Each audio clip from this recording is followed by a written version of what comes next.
நிந்தவூர் காஷிஃபுல் உலூம் அரபுக் கல்லூரியில் கல்வி பயின்ற மாணவர்களை பாதுகாப்பாக வீடுகளுக்கு அனுப்புவதற்கு மத்ரசா நிர்வாகம் கடந்த 26ஆம் திகதி நடவடிக்கை எடுத்தது. கடும் மழையினால் மத்ரசாவின் விடுதி உள்ளிட்ட சில பகுதிகளில் வெள்ளம் நிறைந்துள்ளமையினால் மாணவர்களை வீடுகளுக்கு அனுப்பி வைக்க வேண்டும் என்ற நோக்கில் இந்த நடவடிக்கை எடுத்ததாக மத்ரசா நிர்வாகம் தெரிவித்தது. இதற்கமைய பஸ் ஒன்றில் சுமார் 30 மாணவர்களை உத்தியோகத்தர்களோடு பாதுகாப்பாக அனுப்ப நடவடிக்கை எடுத்துள்ளனர். ஏனைய மாணவர்களை வீடுகளுக்கு அனுப்பிய போதிலும் மாவடிப்பள்ளி பகுதி வீதியில் வெள்ளம் நிறைந்திருந்தமையினால் சம்மாந்துறைக்கு செல்ல வேண்டிய மாணவர்களை உளவு இயந்திரம் ஒன்றில் ஏற்றியுள்ளனர். இதன்போது உளவு இயந்திரத்தில் 13 மாணவர்களும் உளவு இயந்திரத்தின் சாரதியும் மேலும் 2 உதவியாளர்களும் இருந்துள்ளனர். அதன்போதே துயரகரமான சம்பவம் இடம்பெற்றது.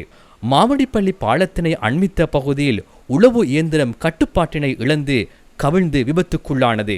உளவு இயந்திரம் கவிழ்ந்த நிலையில் உளவு இயந்திரத்தில் பயணித்த 6 மாணவர்கள் உடனடியாக மீட்கப்பட்டு பின்னர் அதே நாளில் மற்றொரு மாணவர் உள்ளிட்ட 7 மாணவர்கள் பாதுகாப்பாக மீட்கப்பட்டனர். பின்னர் காணாமல் போன மாணவர்கள் 6 பேரையும் தேடும் நடவடிக்கை தொடர்ந்து முன்னெடுக்கப்பட்டு நேற்று வரை 5 மாணவர்களின் ஜனாசாக்கள் மீட்கப்பட்டு நல்லடக்கம் செய்யப்பட்டன.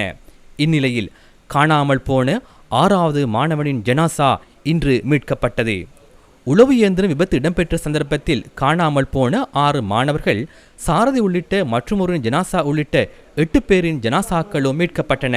சம்பவத்தில் சம்மாந்துறையைச் சேர்ந்தவர்களான 16 வயதான முகமது தஸ்ரீப், 15 வயதான ஃபாரூக் முகமது நாசிக், 15 வயதான முகமது ஆஷிக் முகமது அஃப்னான், 15 வயதான ஃபாரூக் முகமது சஹ்ரான், 17 வயதான முகமது ஜசீல் முகமது சாதிர், 12 வயதான அலியார் முகமது யசீன் ஆகிய மத்ரசா மாணவர்கள் உயிரிழந்தனர். இன்று மீட்கப்பட்ட 16 வயதான மத்ரசா மாணவரான முகமது தஸ்ரீஃபின் ஜனாசா இன்று முற்பகல் 11 மணி அளவில் சம்மாந்துறையில் நல்லடக்கம் செய்யப்பட்டது.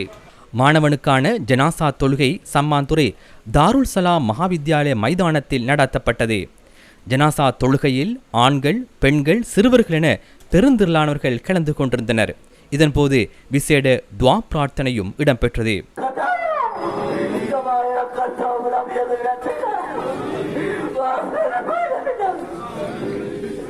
அதனைத் தொடர்ந்து ஜனாசா சம்மாந்துறை முவல்லா மஹல்லா மையவாடியில் நல்லடக்கம் செய்யப்பட்டது.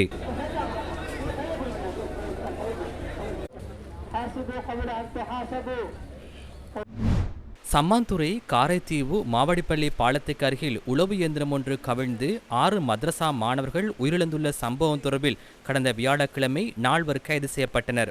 மாணவர்கள் கல்வி கற்ற மத்ரசாவின் அதிபர், ஆசிரியர் மற்றும் மேலும் 2 என 4 கைது செய்யப்பட்டு நீதவான் முன்பாக ஆஜர்படுத்தப்பட்டனர்.